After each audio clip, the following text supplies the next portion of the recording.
사랑합니다. 사랑합니다. 또 우리 앞뒤 사람에게 이렇게 인사하겠습니다. 건강하시기 바랍니다. 네.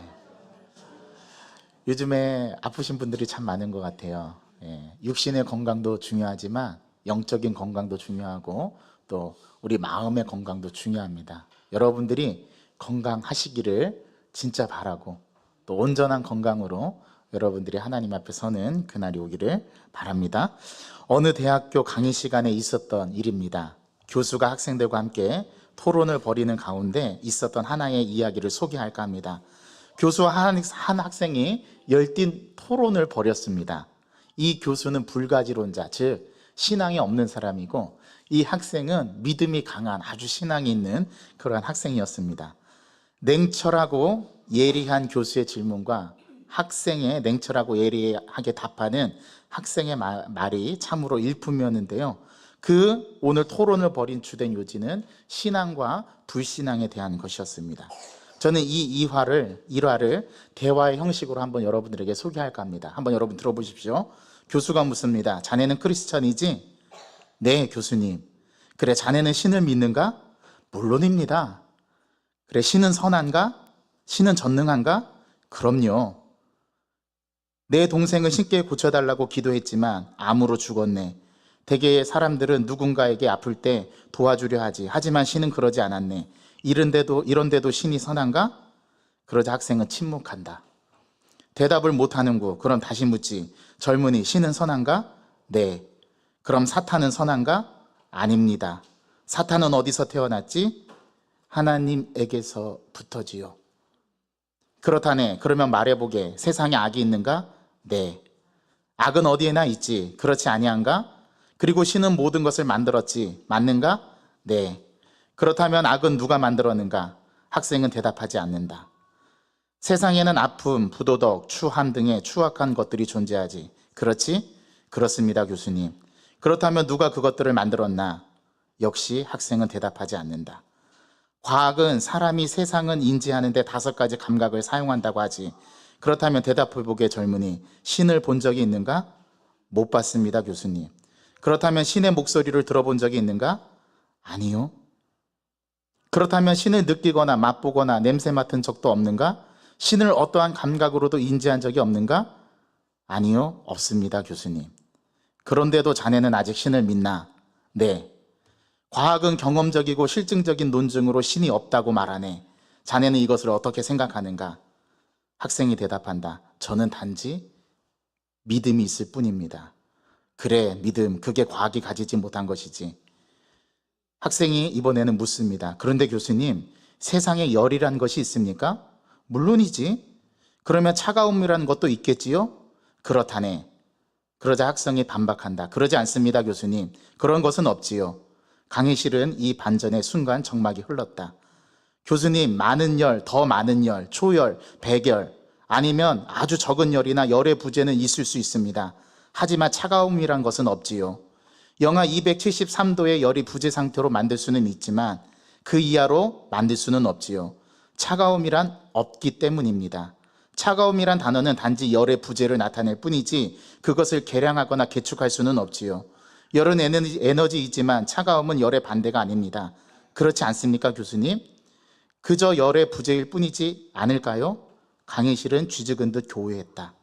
그렇다면 어둠은 어떻습니까, 교수님? 어둠이란 것이 존재하나요? 그렇지. 어둠이 없다면 밤이 도대체 왜 오겠는가? 학생, 그렇지 않습니다. 교수님, 역시 어두움 역시 무엇인가 부재하기 때문에 생기는 것이지요. 아주 적은 빛, 보통 빛, 밝은 빛, 눈부신 빛이 존재할 수는 있습니다. 하지만 지속적으로 아무 빛도 존재하지 않으면 우리는 어둠이라 부르는 것입니다. 그렇지 않습니까? 실제로 어둠이란 것은 없지요. 만약 있다면 어둠을 더 어둡게 만들 수 있겠지요. 그런데 그럴 수 있나요? 교수가 대답한다. 그래, 자네 요점이 뭔가, 젊은이? 교수님, 제 요점은 교수님이 잘못된 전제를 내리시고 있다는 겁니다. 교수, 잘못되었다고? 설명해 줄 수 있겠나? 교수님은 이분법적인 오류를 범하고 계십니다. 생명이 있으면 죽음이 있고 선한 신이 있으면 악한 신이 있다는 논지이지요. 교수님은 하나님을 유한한 우리가 측정 가능한 분이라 보고 계십니다. 교수님, 과학은 우리가 생각할 수 있다라는 점조차도 설명을 못합니다. 전기와 전자기를 말하지만 볼 수는 없지요. 완벽히 이해할 수 없는 건 물론이고요. 죽음을 생명의 반대로 보는 건 죽음이란 것이 실제로 존재하지 않는다는 것에 무지해서 그런 겁니다. 죽음은 생명의 반대가 아니라 단지 생명의 부재일 뿐이지요. 교수님은 사람이 원숭이에서 진화했다고 가르치십니까? 그렇다네. 자연 진화의 과정을 말하는 거라면 그렇다네. 학생이 묻는다. 그렇다면 진화의 과정을 눈으로 목격한 적이 있습니까, 교수님? 교수는 논리가 성립되어 감을 보고 미스지으며 고개를 절레절레 흔들었다. 학생, 아무도 진화가 진행되는 과정을 목격하지 못했을 뿐 아니라 그 과정을 증명하지도 못했으니 교수님은 개인의 의견을 가르치시는 거겠군요. 교수님은 마치 과학자가 아닌 연설가처럼요.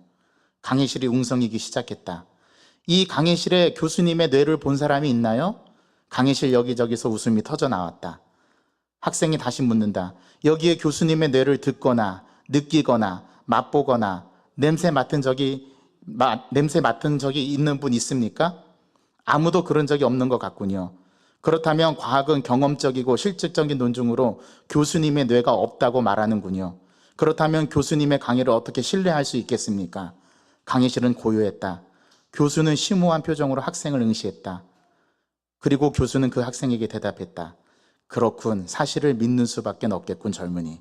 학생, 바로 그겁니다, 교수님. 하나님과 인간의 관계는 믿음입니다. 그게 바로 모든 것을 움직이고 생명 있게 만드는 것이지요. 여러분, 이 교수와 학생의 대화 어떻게 들으셨습니까? 이 일화는 한 유명한 대학 교수가 하나님의 이해에 대해서 잘못된 전제를 내리고 시작된 대화를 소개해주는 유명한 일화입니다. 그 잘못된 전제는 첫째, 인간의 유한한 논리와 인식 혹은 지식의 범위로 무한한 하나님을 유한한 그릇에 담으려고 했다라는 것이지요. 이게 첫 번째 잘못된 전제입니다. 두 번째 잘못된 전제는 A가 아니면 B다라는 이분법적인 사고로 증명하는 데 있었다는 것입니다.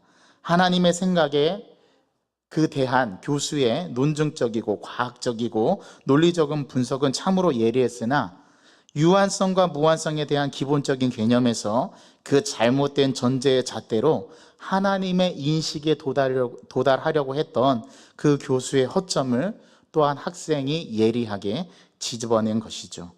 그런데 오늘 이러한 잘못된 전제를 가지고 하나님을 인간의 이성 안에 가두었던 또 한 사람이 오늘 본문에 등장합니다.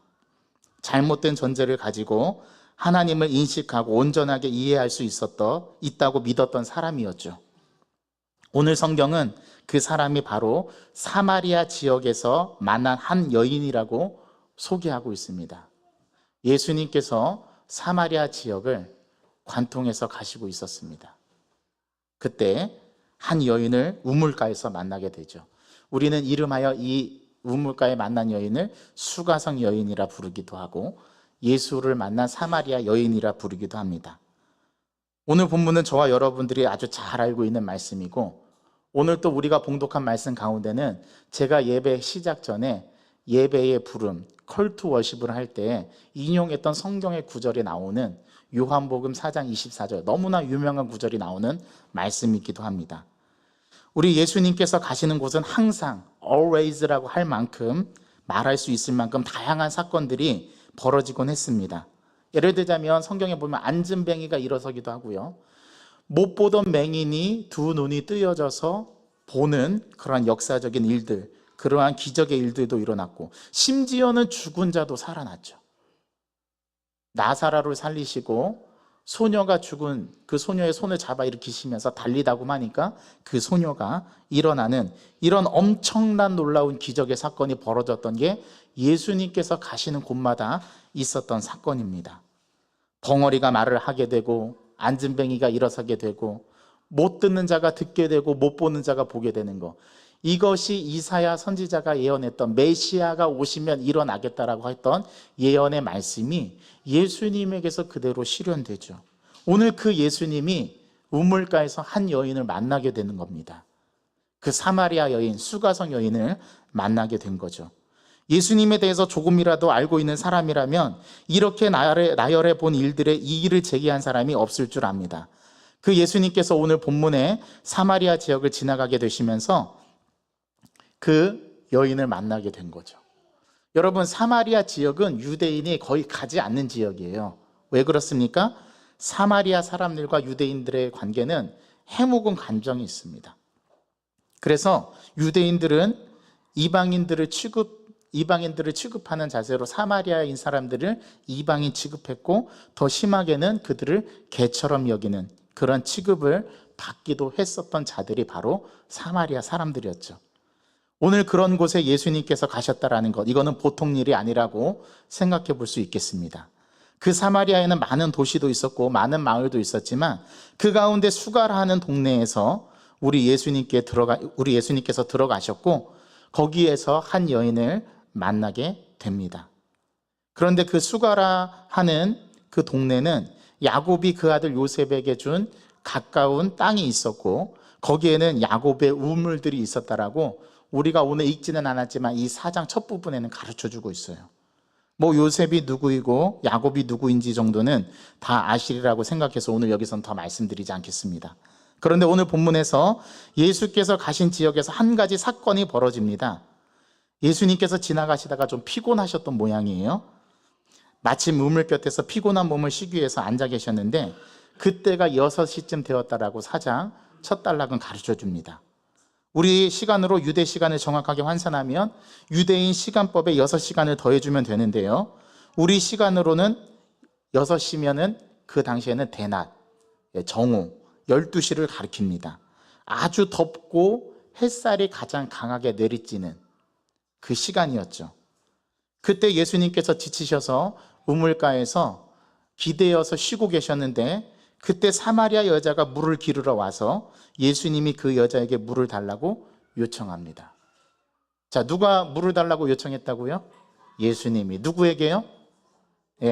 한 남성이 한 여인에게 물을 달라 요청합니다. 그런데 전혀 말을 해서는 안 되는, 유대인이 사마리아 여인에게 말을 걸었다? 이거는 그동안 있었던 금기를 깨는 거죠. 예수님은 이 여인에게 말을 겁니다. 물 좀 달라고 말하는 거죠. 이 요청에 사마리아 여인은 좀 당황합니다. 다른 사람들과는 달리 조금의 의외의 반응을 나타내는데요, 보통 예수님이 가시는 곳에는 많은 사람들은 예수님으로부터 많은 은혜를 입었지만 오늘 여자의 반응은 사뭇 다릅니다. 유대인으로서 어찌 사마리아 여자인 나에게 물을 달라고 요청한단 말입니까? 이렇게 되묻습니다. 여기서 여자는 잘못된 전제를 가지고 예수님을 대하고 있죠. 어떤 전제입니까? 그 잘못된 전제라는 것은 자신과 예수님을 여자와 남자로, 또 사마리아 사람과 유대인으로 구분하고 있다는 거예요. 즉 성에 대한 구별과 지역에 대한 전제를 가지고 예수님을 대하고 있다는 것입니다. 이 잘못된 전제에서 사마리아 여인은 예수님을 뭐라고 지금 인식하고 있는 거예요? 유대 남자로 인식하고 있죠. 맞습니까? 자, 이러한 잘못된 전제가 사마리아 여인으로 하여금 예수님이 진짜 누구인지에 대해서 올바르게 인식하지 못하도록 하는 결과를 가져오게 되죠. 잘못된 전제는 이래서 무서운 겁니다. 남자와 여자, 유대인과 사마리아인으로 구분하는 이 여인에게 오늘 예수님께서는 내가 만일 하나님의 선물과 또 내게 물을 달라는 이가 누구인지 알았더라면 오히려 네가 나에게 구했을 것이다 라고 이 여자에게 답변을 해주죠. 그리고 그 생수를 너는 나에게 줬을 거다 라고 예수님께서 말씀하십니다. 이 말을 들은 여인이 이번에는 또 예수님에게 엉뚱한 대답으로 묻는데요, 아니 여기는 물 기를 그릇도 없고 이 우물은 깊은데 어디서 당신이 생수를 얻을 수 있단 말입니까? 우리 조상 야곱이 이 우물을 우리에게 줬고 자기와 짐승들도 다 마셨는데 그렇다면 당신이 야곱보다 큰 자입니까? 라고 묻습니다. 이 여인이 뭔가 조금 인식의 변화가 생겼어요.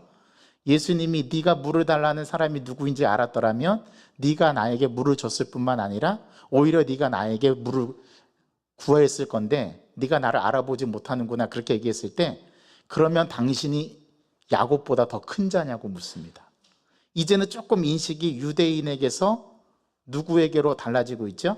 야곱보다 큰 자로 달라지고 있습니다.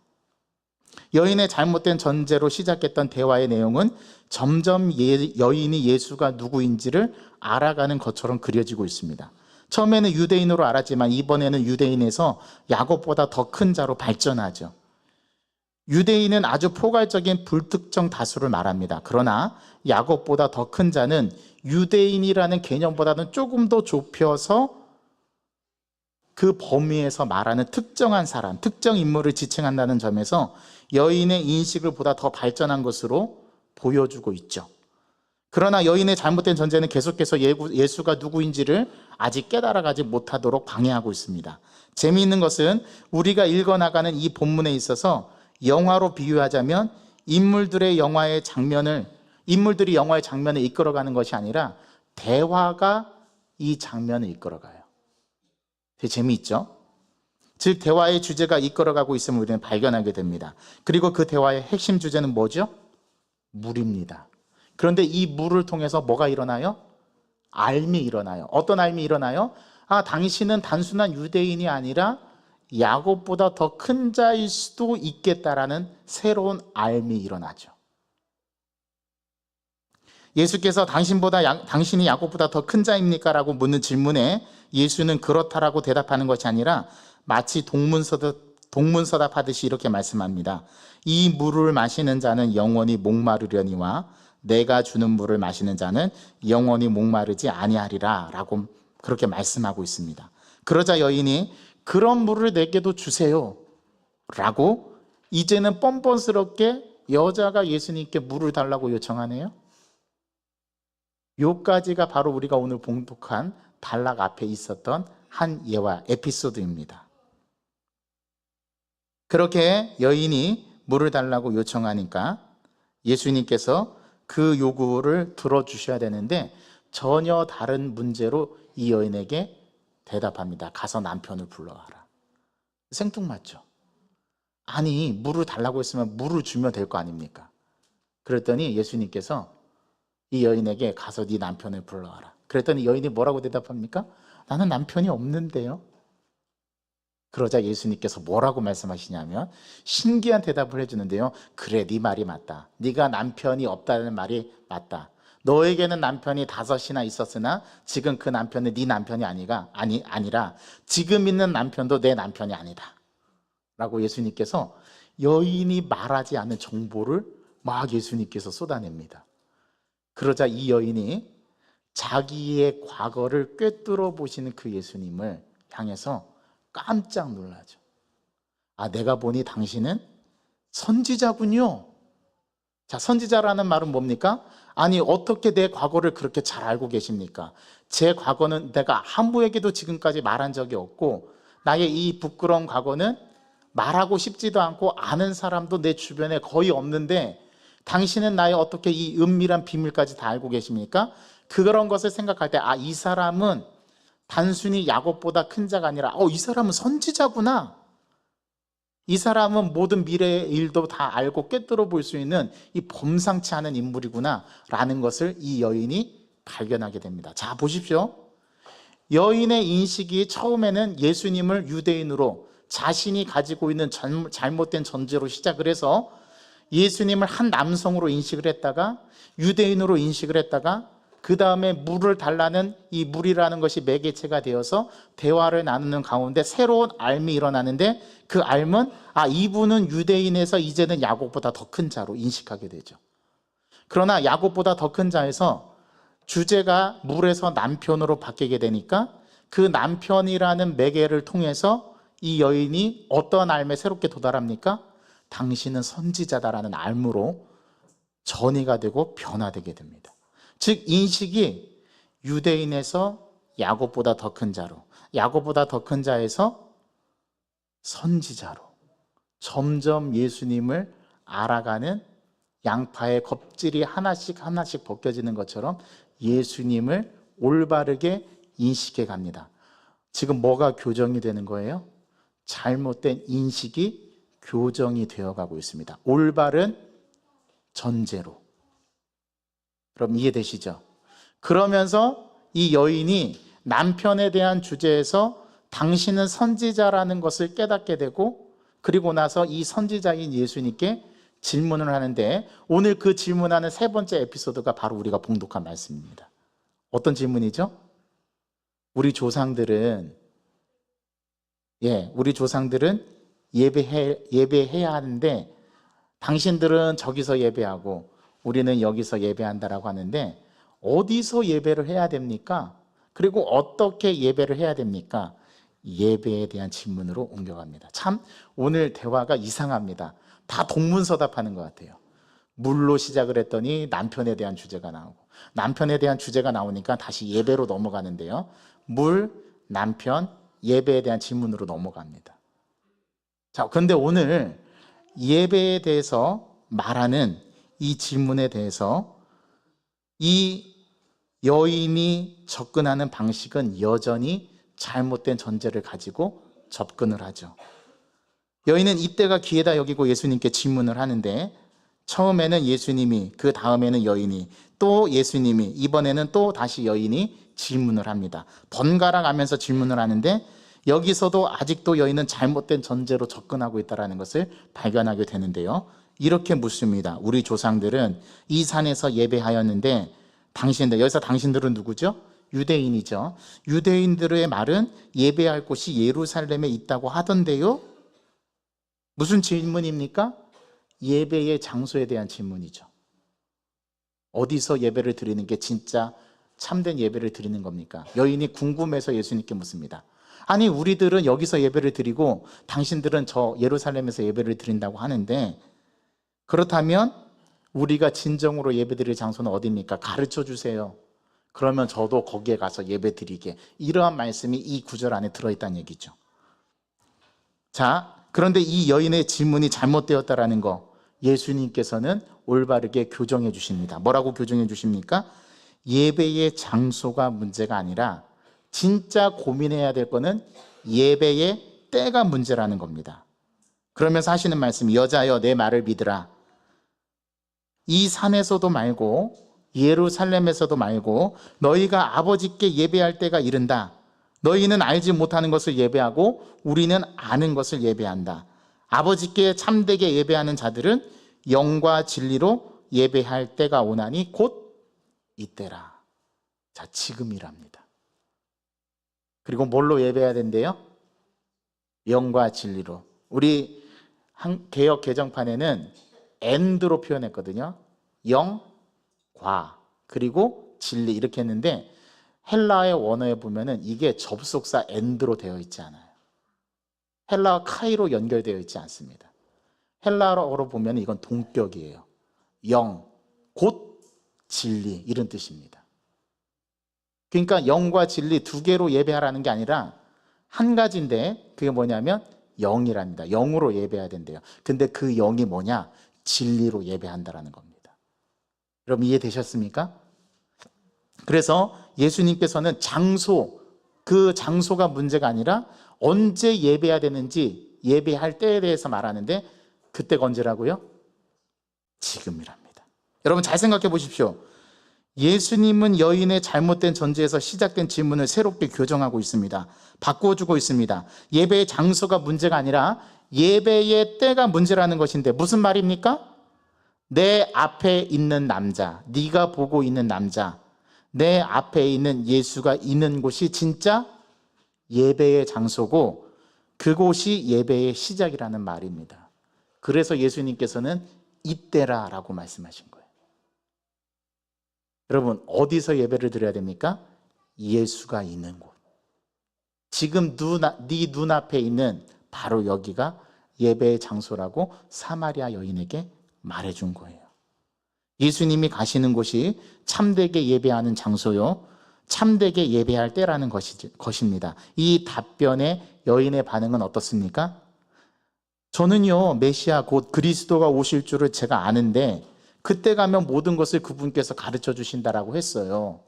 그랬더니 예수님께서 이 여인에게 내가 말하는 그 사람이 바로 나다라고 얘기합니다. 여러분 이해되셨습니까? 여러분 별로 안 놀라시네요. 제가 여인이라면 저는 심장이 멎을 것 같아요. 아, 그렇구나. 내가 만난 분이 나는 유대인으로서 알았는데, 야곱보다 더 큰 자로 알았었는데, 선지자로 알았었는데, 이분이 누구네요? 메시아네요. 아, 이분이 메시아구나, 이분이 그리스도시구나라는 것을 이 여인에게 말씀하셨다라는 거예요. 이 말씀이 여인에게 어떠한 영향을 미쳤을까요? 보시는 바와 같이, 여러분들 아시는 바와 같이 여인의 반응이 28절에 나옵니다. 28절의 말씀을 우리 다 같이 한번 읽어보도록 하겠습니다. 4장 28절 말씀 함께 읽습니다. 시작. 여자가 물동이를 버려두고 동네로 들어가서 사람들에게 이르되, 29절 한번 읽어보겠습니다.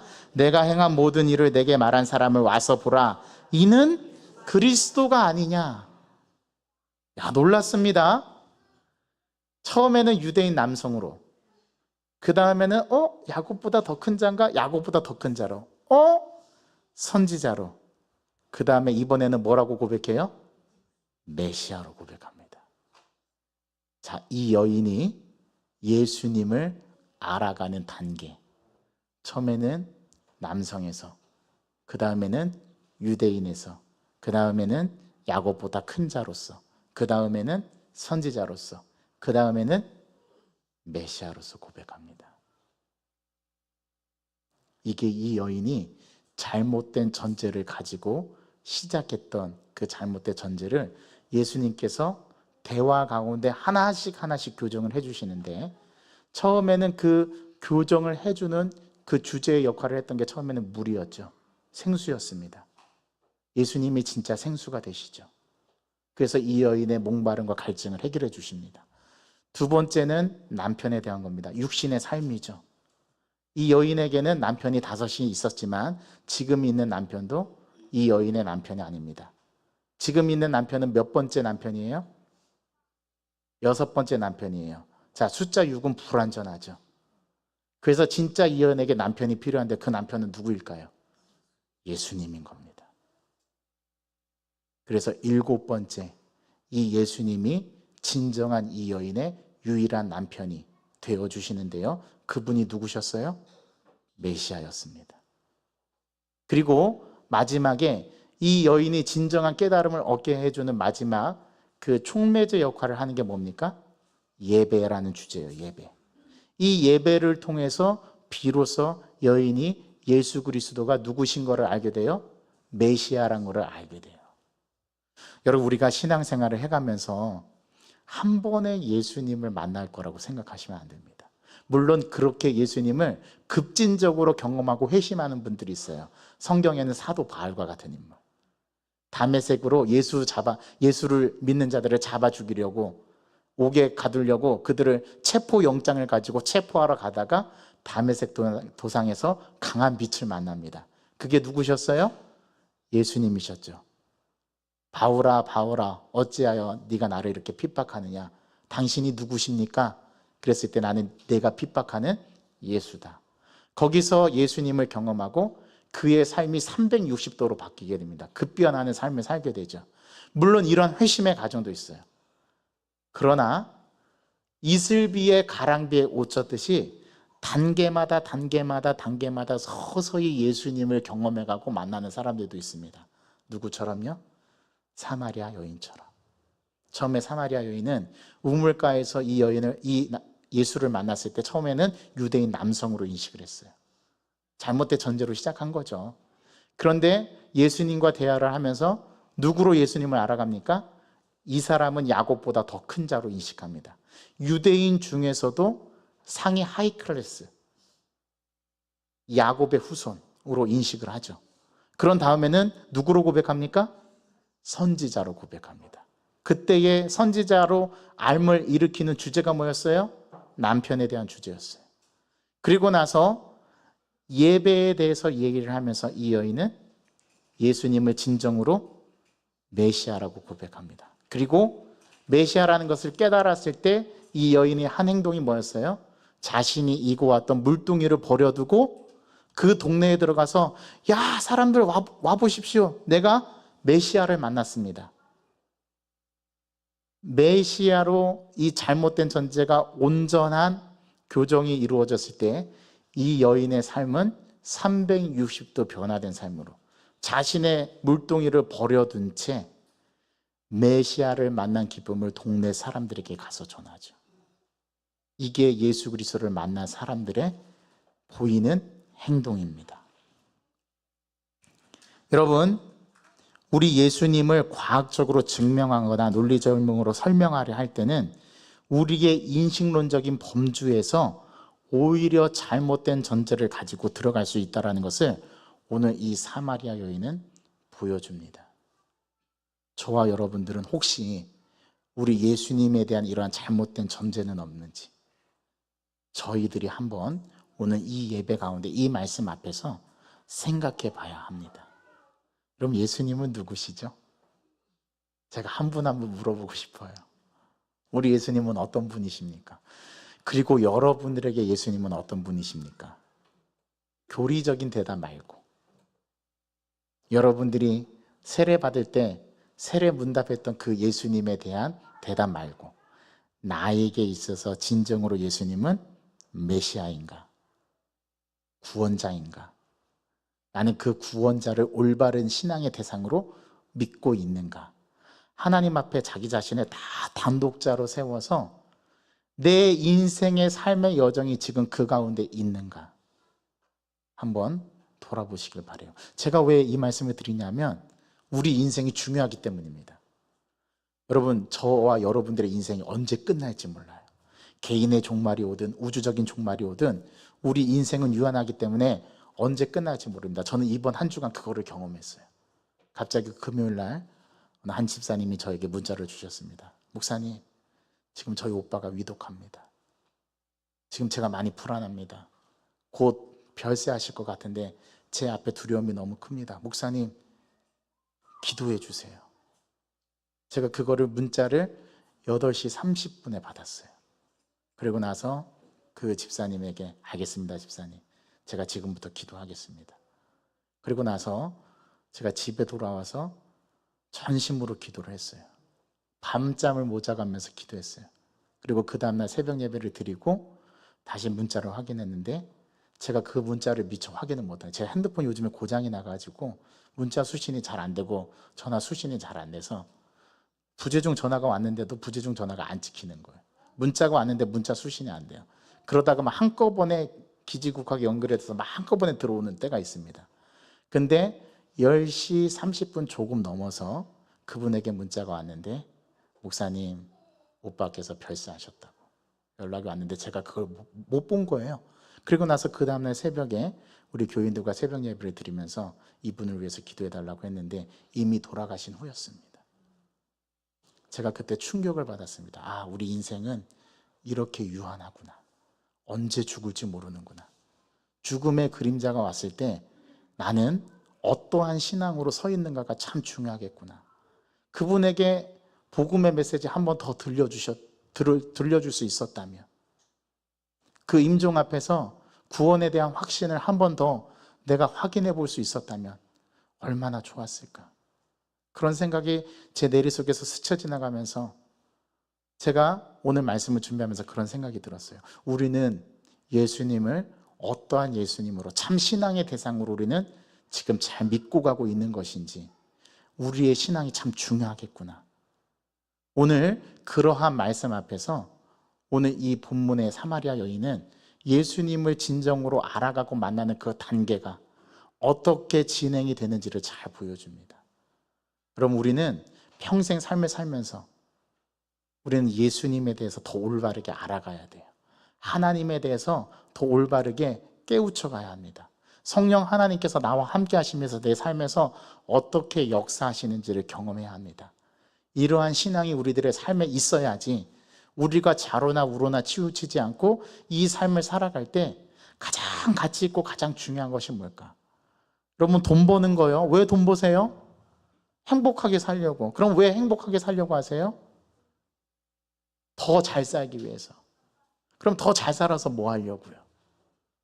누군가는 다 죽는데 여러분들이 번 돈 가지고 저 세상으로 가지고 가지도 못하고, 우리가 지금까지 쌓아오는 이 땅에서 누리면서 내가 모든 누렸던 기득권들과 모든 것들은 다 못 갖고 가는데, 여러분 한번 생각해 보시기 바랍니다. 어떤 것이 더 가치 있는가? 저는 우리 신앙의, 우리 믿음의 신앙이 여러분 각자에게 어떻게 인식이 되는가가 너무 중요한 문제로 다가왔어요.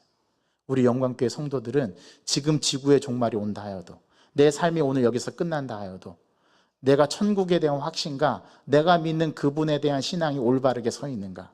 혹시 잘못된 전제를 가지고 믿음에서 너무 비껴나가고 있는 것은 아닌가? 내 신앙의 지금 신앙의 여정을 한번 돌아봐야 합니다. 왜요? 내가 언제 죽을지 모르니까. 여러분, 이 세상은 오는 순서는 정해져 있어요. 저와 여러분들은 다 순서대로 왔어요. 그런데 순서대로 온 여러분들은 가는 길은 순서대로 가지 않아요. 이걸 깨달으시는 저와 여러분 되기를 바랍니다. 지금 있는 삶의 자리에서 돈 열심히 벌지 말라는 말 아닙니다. 그렇게 받아들이시면 안 돼요. 여러분들의 삶을 열심히 살지 말라는 말 아닙니다. 자, 그 가운데서 내가 믿고 있는 하나님, 그 하나님에 대한 나의 감정과 마음과 우선순위와 생각은 어떠한지를 여러분 스스로 들여다보라는 말씀입니다. 이 시간이 없으면 우리가 너무 분주해서 하나님을 붙잡기가 너무 어려워요. 그냥 내 삶에 함몰되어서 내 신앙은 온데간데 없고, 내가 믿는, 내가 신앙하는 하나님은 생활 가운데 피부로 느끼지 못하고 항상 내 뒷전에서 2인자로밖에 계시지 않는 예수님을, 그 초라한 예수님을 우리는 발견할 수밖에 없게 될 겁니다. 그렇게 되면 마지막 순간 때에 하나님 앞에 설 때 우리의 모습이 너무 초라해지지 않겠어요? 여러분들의 신앙은 괜찮으십니까? 오늘 이 사마리아 여인을 통해서 여러분들에게 도전합니다. 여러분들의 삶, 여러분들의 인생, 여러분들의 직장, 여러분들의 가정, 여러분들의 자녀 다 중요합니다. 그러나 제일 중요한 것을 놓치면 여러분들에게서 중요한 모든 것은 중요하지 않는 게 돼버린 거예요. 저와 여러분들에게 가장 중요한 존재는 하나님이 되기를 간절히 소망합니다. 그래야 가정도 보이는 거예요. 그래야 진짜 내 삶의 여정도 보이는 거예요. 그래야 내가 삶을 살아가는 동안에 새로운 도전과 새로운 인생의 길이, 새로운 길이 보이는 거예요. 그걸 볼 수 있는 영적인 안목이 저와 여러분들에게 있기를 간절히 소개합니다.